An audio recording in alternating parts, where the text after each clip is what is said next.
Ignited and we feel so good. Yes, that's right.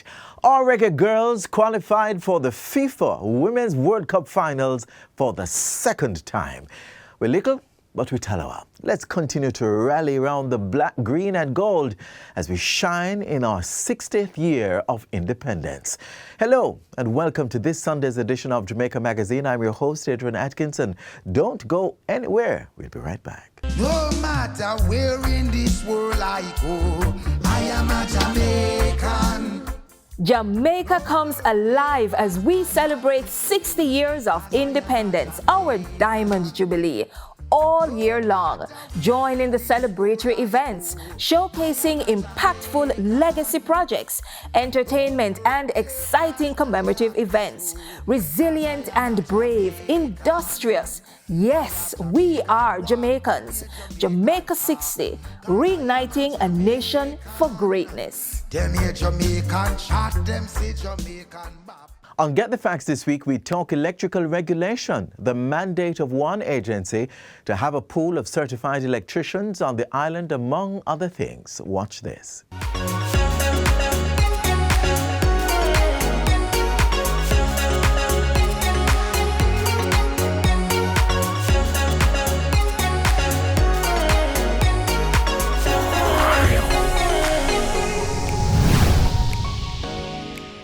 Welcome to Get the Facts. This is the program that provides you with information on government's policies and initiatives.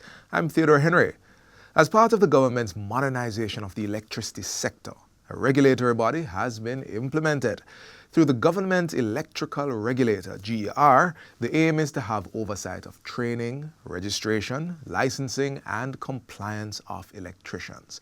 Sharing more on this process is Acting Chief Regulator Seymour Walters. Welcome to the program, Mr. Walters. Good afternoon, Mr. Henry. Yes. All right, so let's jump right into getting the facts. I listed a few things a while ago that the GER does, but you're going to have to tell me the details. Right. So, first of all, what prompted the formation of the GER? There was the need for the government to have a modernized electrical system that is very competitive, safe, and reliable. So out of this need came the Government Electrical Regulator. Right. So in 2015, both the upper and lower House of Parliament passed the Electricity Act. Right. And from this act, in 2020, the Government Electrical Regulation came into being. And from the regulation, the GR came about. And its function, part of its function, is to actually regulate and help to modernize the electricity sector within the country. So if I'm getting this right, the GER's focus is on those people that, to put it simply, wire buildings and set up electricity in buildings and... Yes, and those who actually inspect. Because you have the electricians who would actually do the actual wiring of the buildings. Right. And then the inspectors now are the ones who actually inspect to ensure that the wiring done according to the codes of the electricity. So let's talk a bit more on that because we live in Jamaica. Yes. So you know that the idea of wiring a building seems like, a man just do a thing. But what we have said is that the GR, according to my notes, is into the training of electricians, and you're going to help me understand that, the registration, the licensing, and you mentioned investigation. But let's start with the training of electricians. What's that about? Well, in a sense, for one to be registered as an electrician, he or she must have some form of training in electrical installation. Okay. So one might come and there are three categories of electricians. And based on the level of training and years of experience, one can fall into either of the category 1 to 3, 1 being the highest. I see. And that individual must have at least a diploma in electrical engineering, power, have at least 15 years experience. This is class 1 we're talking about. Yeah. Category 1. Category one, yes. Right. 15 years experience in electrical wiring.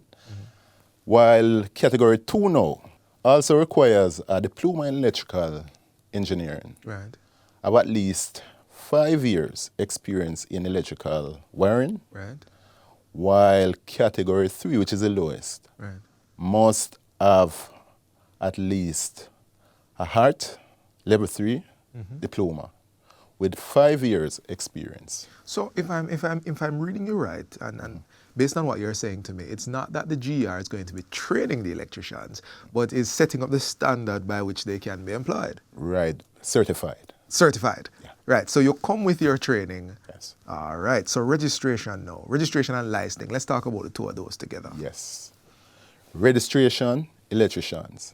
Licensing, inspectors. 2 categories. All right. So, the registration now, as I mentioned, the electrician will come with the necessary qualification Yes. and years of experience, Right. with other details like a police record and recommendation, justice of the peace or whatever. Right. And based on that, the category 2 and 3, they are given an exam. And based on the exam, if they are successful, they are placed in either category 2 or 3. Okay. The exam is conducted by the committee Yes. of examiners. Right. All right? And that is actually part of the requirement of the GR now to establish a committee of examiners. So we're formalizing the field. Yes. For safety and security, which we're going to talk about a bit more. But you have mentioned inspectors before, Right. and I want you to help me understand the role of the inspector and the licensing that goes along with that. Right. So, the inspectors now, just as you would have 3 categories of electrician, there are 3 categories of inspectors. Right. Category 1 to 3, 1 being the highest. And these individuals can work on any voltage from 110 up to 138,000 volts. All right. Right? These inspectors now, they become licensed based on the qualification, years of experience working in the field, Right. and they are now recommended to the minister by the chief regulator. Well, let me ask you something. What is it that they're inspecting? What's the play in between the electrician and the inspector? So a customer needs his or her premises to be wired. Right. That customer now would come and engage the electrician. All right. Upon completion of the work, the electrical installation, the customer now engages a licensed inspector who will now come and assess the work done by the electrician to ensure that it is done according to the codes, Right. electrical codes. Understood. If done according to the codes, then it is certified. And that's when now JPS comes in to connect that system to the JPS grid. Understood. If it's not done according to codes, then it cannot be connected to the grid. Understood. All right. So we have established the groundwork of what the GER does and how the electricians are registered. Yeah. The inspectors are Are licensed. licensed, yeah. We have understood how they work together. Yeah. We're going to go to our break now. And after the break, Sir Walters, you're going to help me talk through some of the instances that you've seen Yes. and some of the work that the GR is about to do. So the conversation, Mr. Walters, continues on the other side of this break. We're learning about the GER. We're learning about electricity. Please stay with us.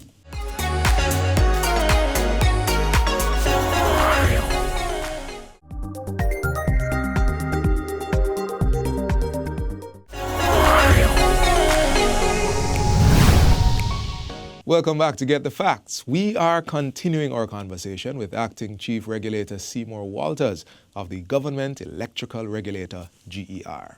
Mr. Walters, let's pick up our conversation. Yes, Mr. Henry. Those who are with us understand now that we're setting up this framework for electricians to be properly, well, we're checking that they're trained Yes. and classified Right. with the right experience. And it's not that we're leaving the electricians to just do work. We're also setting up investigators. Yes. I have that right so far. Yes.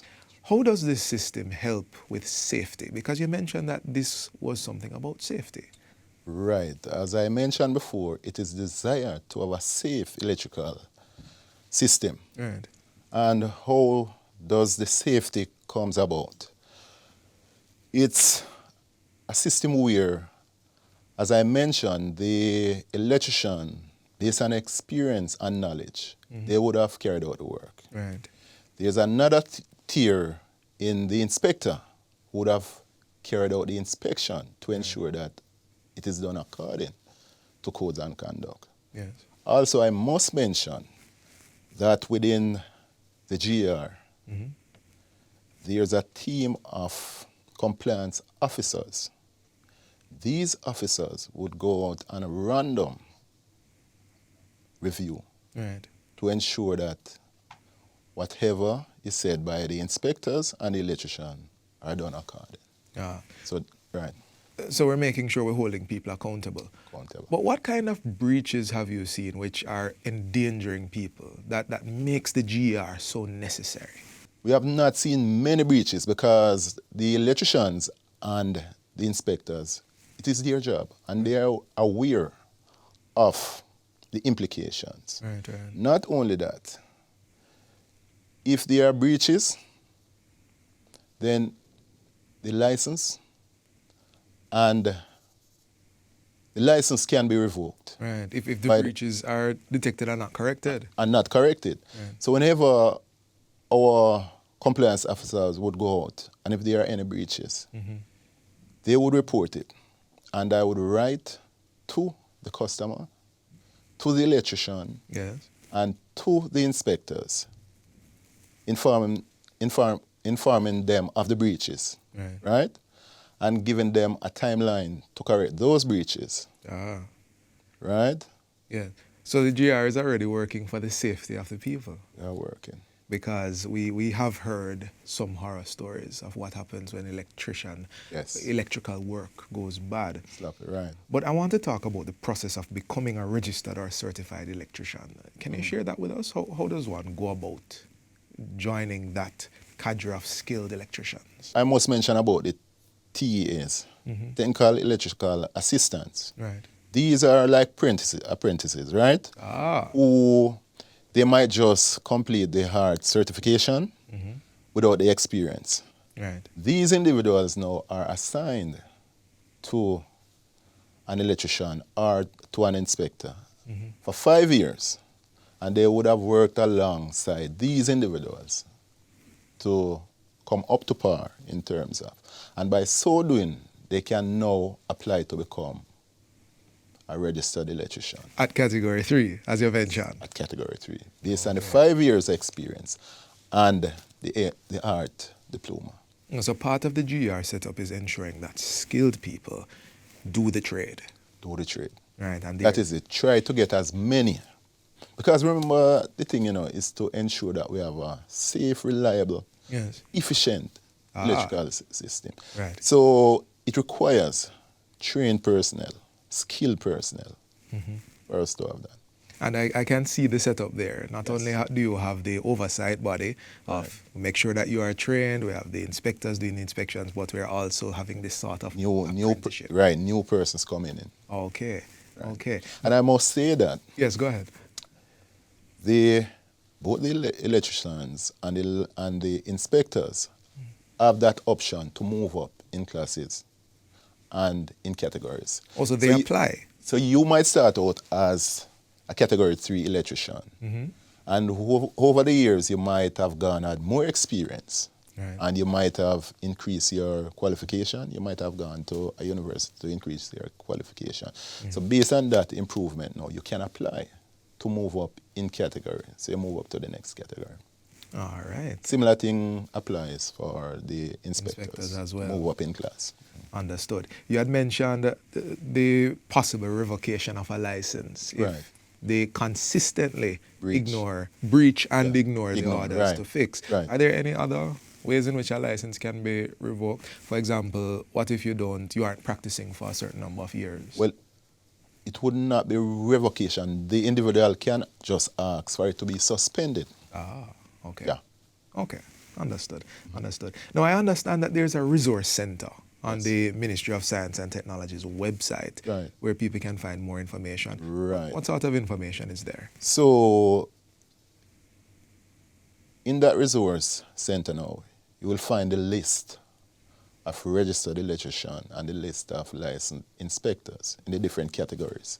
The parishes where they live and where they operate from.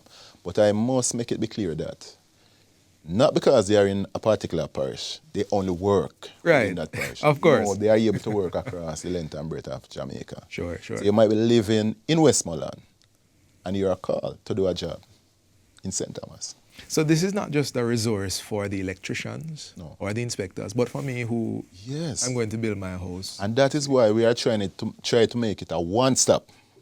So as a customer, you are able to come onto the system. You are able to see the list of electricians and the list of inspectors. So right there and then you are able to engage. Right, and make your choice, make a choice. Right.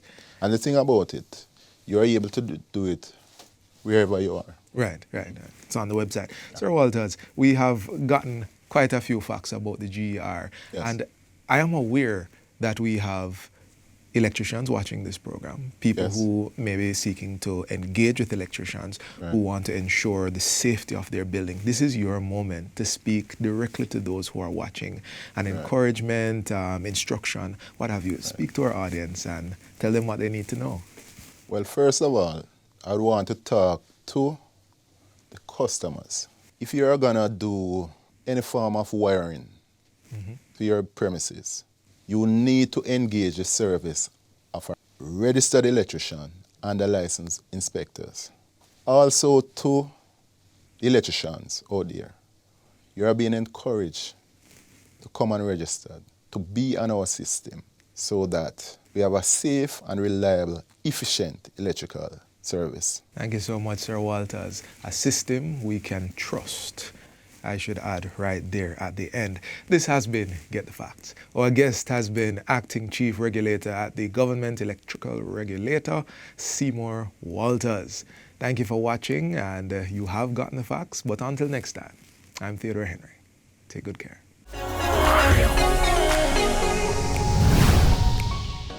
Hello, Jamaica. I am Johanna Morgan, and we are in my community, Cumberland. I love music, and I believe that there's music for everyone. The first time I did sing, my mother was standing there beside me, and I guess I drew confidence from her. And from then, I've been growing, and she's always been encouraging me to sing and, to own my craft. You have the best in the competition, so you must vote for Johanna Morgan. We can row the boat till the storm is over. I bring life, I bring feeling, I bring love, I bring laughter. I bring an enjoyment, a new spin to how gospel music is absorbed. You understand? So I want people to know that there are different types of gospel music and we all can enjoy together. It is my gift to encourage the world to be a better place. I was 7 years old and I was having serious headaches, and I realized that there was a hole in my heart. The doctors told my parents that I wouldn't have lived to 13, and today I'm 28. It is now that I'm older, I realize how much, God has really brought me through. So that is something for me to give thanks for. Vote for Jojo. She will be bringing you to higher heights and deeper depths. She will just wow everyone who listens to her. And when she sings, we get a trembling spirit because the Holy Ghost is right there to back her. We can row the boat till the storm is over. We can row. Our celebratory events are in full swing, and you can keep in the know by downloading the Reggae Jamaica mobile app on your Android and iOS phones. While you do that, here's a recap of Jamaica's 60 calendar of events.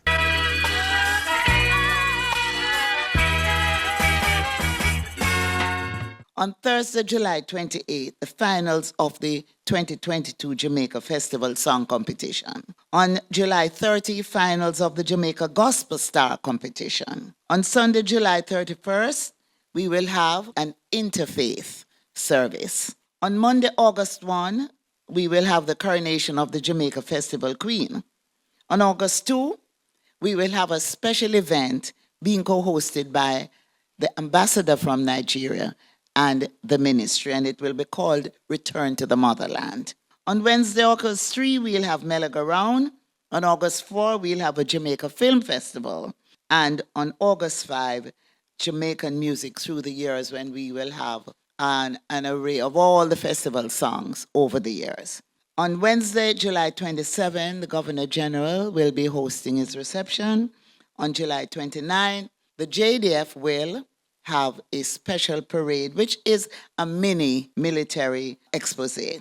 We will have the Civil Emancipation Jubilee on July 31st. On August 1, Emancipation Day, we will have our civic ceremony in National Heroes Park. And again, we are reintroducing the Independence Float and Street Parade, and that will be held on Emancipation Day. Of course, on August 6th, we will have our grand gala. So Jamaicans across the diaspora continue to have an immense impact, such that the texture, the color, the totality, and the culture of the UK, USA, Canada, and other diaspora communities have changed forever because of our presence.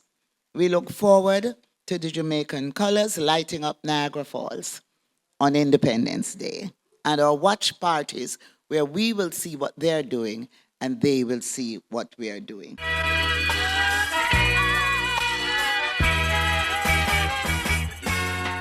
There was once a time in our history when instant communication, unless it was face-to-face, was far-fetched. In this next feature, we take you back to that era. It's an outdated practice for many, and a much slower process when compared to the speed at which technology moves today. But its efforts in revolutionizing communication is certain, especially with key players at its helm helping to shape the industry. Sure, today you may prefer to hear news from your relative overseas through an email or catch up with your friends over a phone call. But in times past, these technologies seemed unattainable and postal services a need. It is believed by some researchers that the first credible claim for the development of a real postal system comes from ancient Persia, while others date the service back to Egypt. Whatever the case, through varied stages of development, the postal industry kept the lines of communication open across the world. In Jamaica, it began in the 1600s, making the island the first British colony to have an established post office, and the Royal Mail kept the industry booming.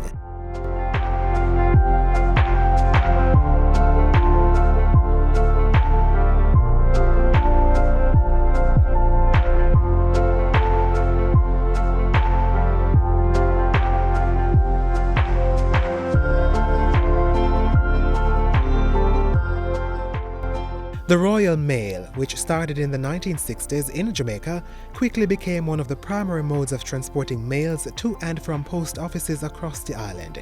With its office located in Kingston, the Royal Mail collected letters or parcels from the Central Sorting Office and other post offices and agencies for distribution right across the country. Many Jamaicans can remember the Royal Mail vans moving letters around. Captained by Charles Moore, the reach of the company quickly grew as he sought to ensure his vans went to every nook and cranny of the island. He had all these little red buses that would go to pick up the mail.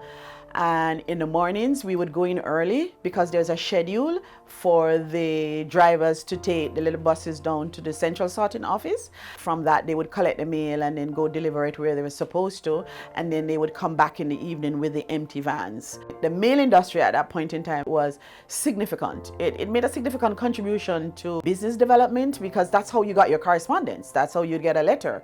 And the mail brought news. The mail van used to also transport the daily newspapers to the rural part of Jamaica too. So the mail van meant that here was information, here is something happening. So I think it contributed to business development and the growth of the economy in those times. The mail van would go to the Central Sorting Office, and pick up the mail and take it to the post offices out in the rural area. It's delivering a bundle of mail to different post office out in rural Jamaica or even in Kingston. Even if it picks it up from the central sorting office, it would take it to the Halfway Tree post office and the Constant Spring post office and those post offices, so that the mail could be sorted and then put in the mailboxes. But someone had to ensure the wheels continued turning. I was delivering mail in 80s, carry mail, and then we carry staff to and from. We carry the mail around. Sometimes we carry the postman them or the post lady. Them go deliver parcel and them thing there. We have to drive the Royal Mail, go airport, from airport to CSO, and from there, sometimes we go Stone Hill, Constant Spring. Remember them time you never have telegram, you know. So we always carry a parcel come at your house. We carry a register slip come. And then we carry the parcel and you either pay or you go down on the post office suite or something. Some red mailbox. Them used to drop mail in there. And then we go there with the postman and clear them at evening time. After we clear the box, like 10 boxes at evening time, then we go CSO and with the postman and them finish. You know.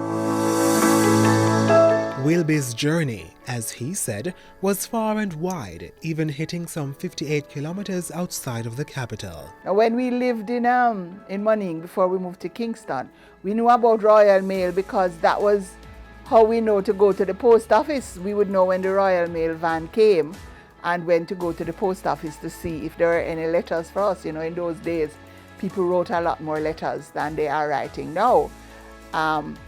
So I knew about Royal Mail from when I was a child, and then met Mr. Moore, who was involved in the transportation of the mail. Charles Moore, who charted the development of the Royal Mail and dominated as a contractor in the delivery of the Daily Gleaner, distinguished himself in the field of transportation.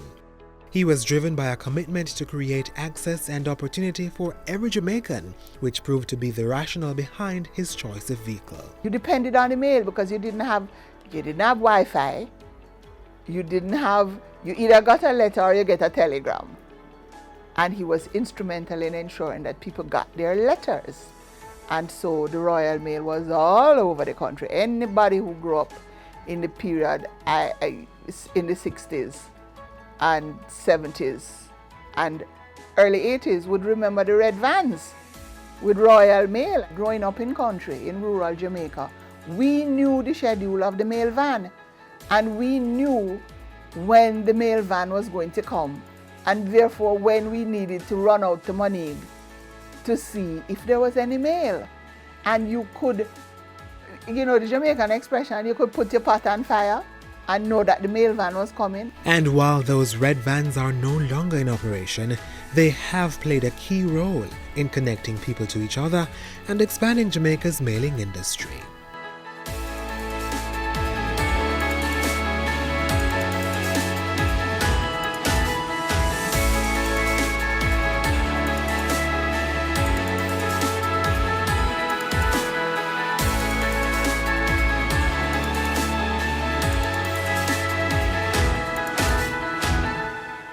That's all the time we have left today on the show. Do join us again tomorrow on this same station for another exciting installment of Jamaica Magazine. To rewatch today's offering or other content like this, visit our website, jis.gov.jm. From all of us here at the JIS, have yourselves a wonderful Sunday. I'm Adrian Atkinson. See you next time.